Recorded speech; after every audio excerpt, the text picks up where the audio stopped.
Now, Tax Freedom Day. Tax Freedom Day is a very important part of all of our lives. Who here pays tax? No one's from the ATO is here, so if you didn't put your hand up, it's fine. But Australia is one of the highest tax-paying nations in the world, and our top tax rate is funded by people earning the 180 grand mark and above, and that's 45% of that income per year, which is crazy. For 2019, and the numbers only came out a little while ago, Australians paid over $500 billion in income tax. So it's $560 billion in income tax.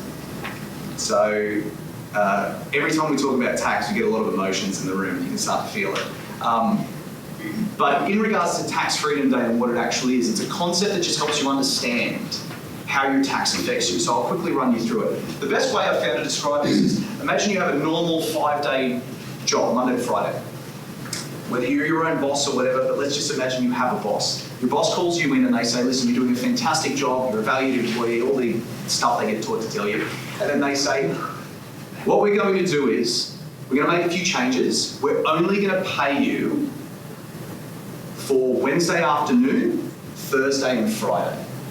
And you're like, oh great, I don't have to come in Monday, Tuesday and Wednesday coming in the afternoon. They're like, no. You're still coming in. You're still coming in Monday, you're doing all your work, but we're just going to pay you for those times. Who here would stay at that job? The insane thing about it is if you look at how we pay our tax and how it's structured, every single one of you is already doing that. And I'm going to show you how. So Tax Freedom Day represents the date at which Australians have worked enough to pay off their total tax bill for the calendar year. And basically, it represents how many days we work for the taxman before we earn for ourselves. It represents total taxes collected by all 3 levels of government, council, state, federal, and it includes indirect taxes as well, like GST. And according to some figures by Deloitte Economics, the average taxpayer ends up paying about 2/3 more tax than they pay through their income tax. According to the Centre of Independent Studies, the results over the last 50 years show that Australians are actually paying their tax much later in the year as well.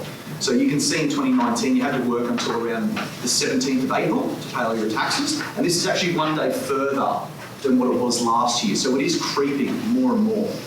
And if we look at how Aussies compare to the rest of the world, in the US, it's the 24th of April, the UK, it's the 8th of May, France, the 29th of July, Belgium, the 6th of August. Most other European Union companies around early June on average. But understanding tax is so important because it is our largest expense. And I'm going to show you some strategies as to how to actually move Tax Freedom Day faster. Some of you have very smart advisors or are very smart yourselves and have probably already figured this out. But a lot of you have probably never sat down and actually seen it on paper how it does work. So are you happy for me to go through that? Great. Now what I'm also going to do is throw something else into the mix. Who here pays a mortgage? Okay, so most of you. So the sad reality is now we've got to take the mortgage obligation on top of tax freedom. So we're now adding the 2 together. So basically what we look at is go, well, Tax Freedom Day is going to be this date. When's my obligation to my bank to pay my mortgage also done? Let's combine the 2 and let's figure out what date that's actually going to be when I start making money for myself. You still got to pay utilities, school fees, all that other stuff, but this is just the obligation, okay? So according to the Australian Bureau of Statistics, the average Australian household spends about 3 months of the year working to pay their mortgage. And we've got some figures there from the last ABS census and the dwelling price index there. So let's bring it all together to understand your position. So you work until April 17th to earn the money required to pay your tax for the year, plus another 3 months of your mortgage. So let's call it the 17th of July to pay off your taxes and your mortgage. So you're starting to earn money for yourself to do other things on week 28 of 52. So around 53% of the year's passed. So on a weekly basis, this is what it looks like. You start earning for yourself Wednesday afternoon.